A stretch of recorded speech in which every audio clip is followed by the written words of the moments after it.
Gaza എന്ന് പറയുന്ന പരിശുദ്ധ ഇസ്ലാമിൻ്റെ ഭൂമികയെ കിളച്ചുമറിച്ച് 100,000-ഓളം മനുഷ്യരെ പച്ചക്ക് ചുട്ടരിച്ച് ഇപ്പൊ ലോകം ചർച്ച ചെയ്തുകൊണ്ടിരിക്കുകയാണ്. കേവലം 7 മാസമുള്ളൊരു കുട്ടി കാറിൽ നിന്ന് തോൽവി സമ്മതിച്ചു. ഒന്നുമല്ല, ഞങ്ങൾ കീഴടങ്ങിക്കോളാന്നും പറഞ്ഞിട്ട് അവൻ്റെ മാതാപിതാക്കൾ കയ്യുയർത്തി പിടിച്ചിട്ടും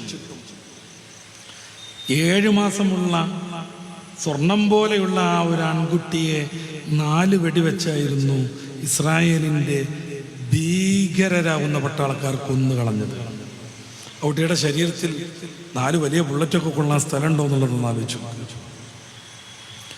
ഇങ്ങനെ പച്ചക്ക് മനുഷ്യരെ കൊന്നു തള്ളിക്കൊണ്ടിരിക്കുന്ന ചെകുത്താൻ രാജ്യത്തിന് വിരുദ്ധമായി,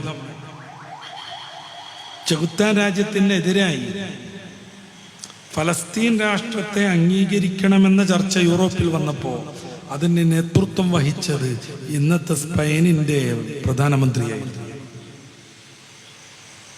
അയാൾ പലപ്പോഴും അത് പറഞ്ഞു.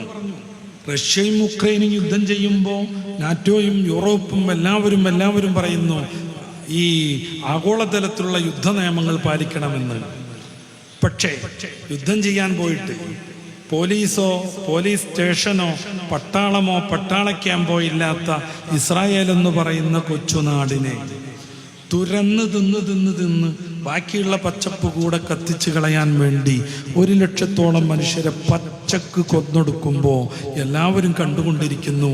ഇത് വലിയ അനീതിയും ഇരട്ടത്താപ്പുമാണെന്ന് സ്പെയിനിൻ്റെ പ്രധാനമന്ത്രി പറഞ്ഞുകൊണ്ടേയിരിക്കുന്നു.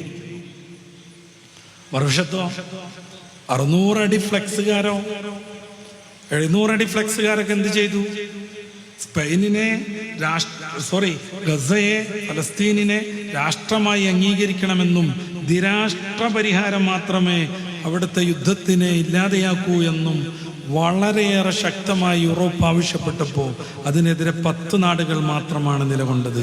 രണ്ടാമതായി അതിന് എതിരായി ഒപ്പിട്ടത് ഈ അർജന്റീന എന്ന് പറയുന്ന നാടാണ്. 1 മാസം മുന്നേ, അത്ര ദൂരമൊന്നുമല്ല, ഫലസ്തീനെ ഒരു രാഷ്ട്രമായിട്ട് അംഗീകരിക്കുക, അവർക്കും കോടതി വേണം, അവർക്കും പട്ടാളം വേണം, ഭരണഘടന വേണം, ആരും ഇടപെടരുത്. ഇതിനെതിരെ ഒപ്പുവെച്ചപ്പോൾ രണ്ടാമതായി ഒപ്പിട്ടവരാണ് ഈ 600 അടി ഫ്ലെക്സുകാര്, ഈ നീല വെള്ള കുപ്പായക്കാർ. എന്ത് ബന്ധത്തിനാണ് നമ്മൾ അവരുടെ പുറകെ കൂടേണ്ടത്? ഈ സ്പെയിനിനെ എങ്ങനെയായിരുന്നു ഇസ്ലാമിൻ്റെ സ്പെയിനിൽ നിന്ന് ഈ ഒരു വൃത്തികെട്ട നിലവിൽ നമ്മൾ കാണുന്ന ഇസ്ലാം കേട്ടുകേൾവിയാകുന്ന ഒരു സ്പെയിനിലേക്ക് യൂറോപ്യന്മാർ കൊണ്ടുപോയത്? എന്നെ ശ്രവിക്കുന്ന ചെറുപ്പക്കാർ, SSFകാർ, എന്നെ ശ്രവിക്കുന്ന സംഘടനാ പ്രവർത്തകർ കാര്യമായി ശ്രദ്ധിക്കണം.